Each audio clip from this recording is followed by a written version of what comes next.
שלום, במצגת הזו אציג שני מקרים מהתקופה האחרונה שנתקלתי בהם. הראשון עוסק בקשר לוגי בתקשורת, והשני בהטיה קוגניטיבית מהחיים האישיים. נתחיל מהקשר הלוגי. לאחרונה צפיתי ברעיון של דוקטור רומן ימפולסקי, חוקר מוכר בתחום הבטיחות הבינה המלאכותית. בסרטון הוא מציג תחזית קיצונית, לטענתו עד שנת 2030, שזה עוד 4 שנים, 99% מבני האדם יהיו מחוסרי עבודה.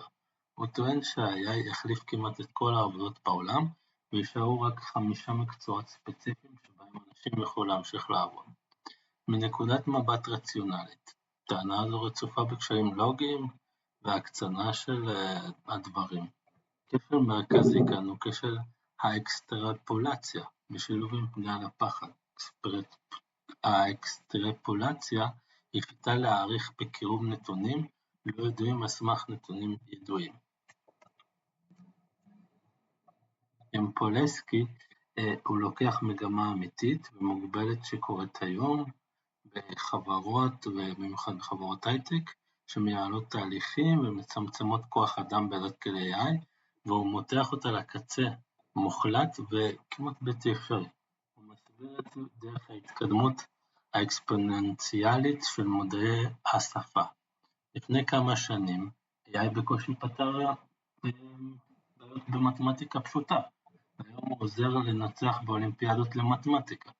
אבל הקפיצה הלוגית שלו כאן, שמראה מהצלחה בפתירת בעיות מתמטיות, שפתאום עכשיו הוא רוצה שנגיע תוך 4 שנים להחלפה של 99% משוק העבודה, היא שגויה.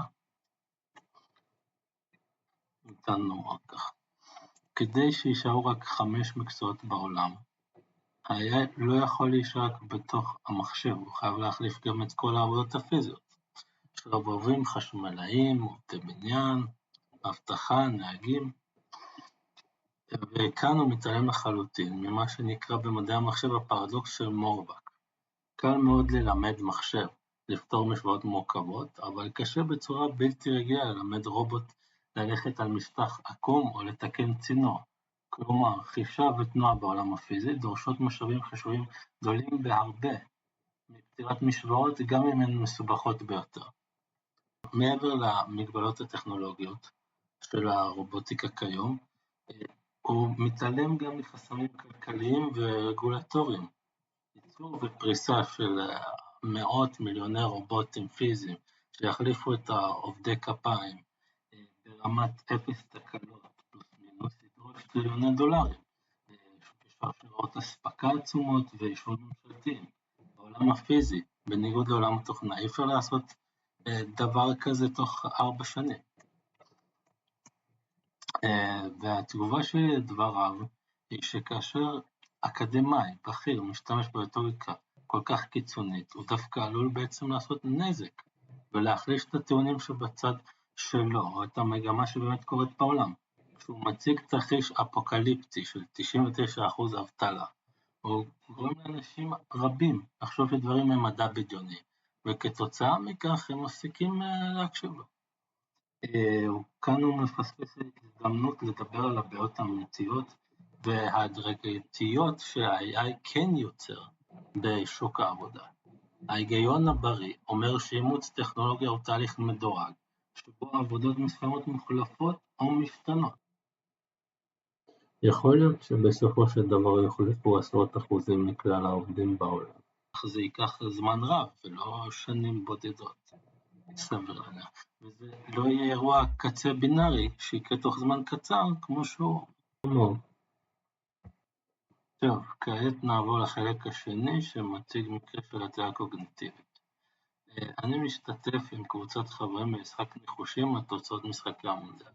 החוקים פה הם פשוטים, מקבלים נקודה ניחוש נכון שאיזה קבוצה תנצח או שיצא תיקו, ואם פוגעים בתוצאה מדויקת של מספר הגולים שהוא לכל קבוצה, אז מקבלים 3 נקודות. אחד החברים בקבוצה הצליח לפגוע בתוצאות מדויקות בהרבה משחקים, והפקף את כולנו בפער רב, כשהוא ממוקם כרגע באחד המקומות הגבוהים בטבלה הארצית.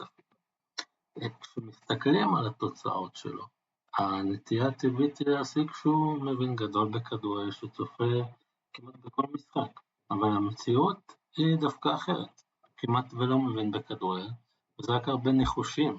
זו הייתה אשליה כמו שיש לו את המיומנות להצליח יותר טוב בפגיעות המשחקים, אבל זה לא באמת ככה. התגובה הראשונית כשגיליתי את זה, שהוא כמעט ואינו מבין בכדורגל, הייתה מין כזה שעשוע. כי אנשים נוטים לחפש גאונות במקומות דווקא שלפעמים כמעט ונטו יש מזל עיוור. ניגשתי למשחק בתוך ניתוח רציונלי של יחסי כוחות, והיה ברור שבטווח הקצר ולא לאורך זמן יש משקל עצום דווקא לרעש סטטיסטי ולאקראיות. ניקח למשל את המשחק של ספרד נגד קייפ ורד. לפי הרציונל, הסטטיסטיקה אומרת שקבוצה חזקה כמו ספרד צריכה להביס בקלות קבוצה חדשה כמו קייפ ורדה, ואמורה להכניס הרבה גולים שם.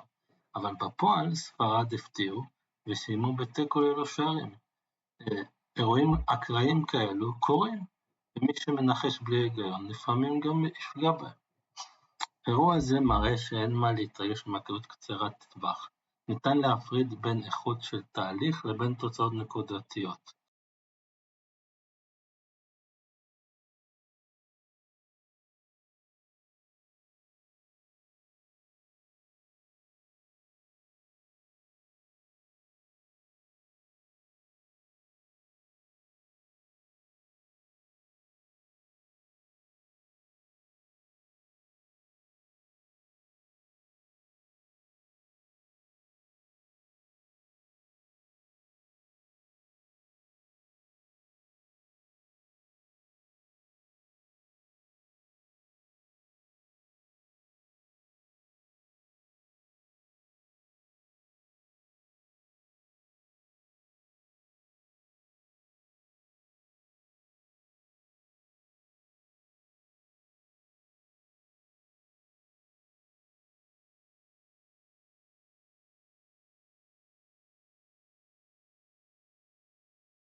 זה שכמה ניחושים אקראיים מביאים במקרה לתוצאה טובה, לא הופך אותם להחלטה הנכונה סטטיסטית.